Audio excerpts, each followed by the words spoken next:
Debout sur la coque d'avant, sur le liston. La main tribord, coque tribord. Jack Sparrow et ses pirates n'ont qu'à bien se tenir. À bord des optimistes et des catamarans, les moussaillons découvrent les fondamentaux pour avoir le pied marin avant de mettre les voiles. On va essayer de regrimper sur ton bateau. Attention, ouais. Allez, on regrimpe sur les bateaux. C'était la première fois, j'avais jamais testé. Et puis ma mère m'a parlé avec ma cousine qu'on pouvait en faire, alors je dis oui pour tester. C'est un peu dommage parce que le vent tombe souvent, mais ça nous apprend à faire avec. Ça se passe bien, les conditions sanitaires ne nous en empêchent pas. Ça permet justement de changer les idées et de profiter de la belle mer guyanaise qu'on a malgré tout.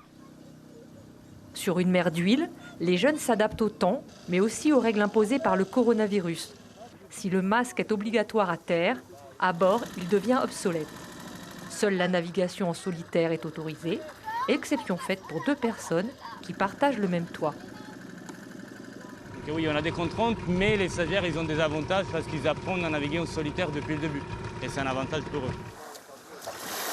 Les sorties en mer se font au rythme des marées. Avec le couvre-feu, celles du soir ont été annulées, soit un programme divisé par 2. Les effectifs par stage ont été revus à la baisse, malgré une très forte demande des parents. En fait, on a moins de stages que d'habitude parce qu'en fait, on a des contraintes au niveau du nombre de personnes. C'est-à-dire qu'en fait, là, en grosso modo, on peut avoir que la moitié de l'effectif prévu. Normalement, dans un groupe, on peut prendre jusqu'à 15 jeunes. Là, on est limité à 9 jeunes par groupe.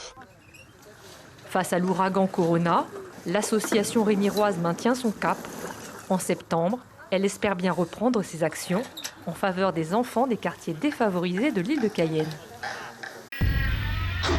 Suivez l'info sur Guyana Première, télé, radio et internet.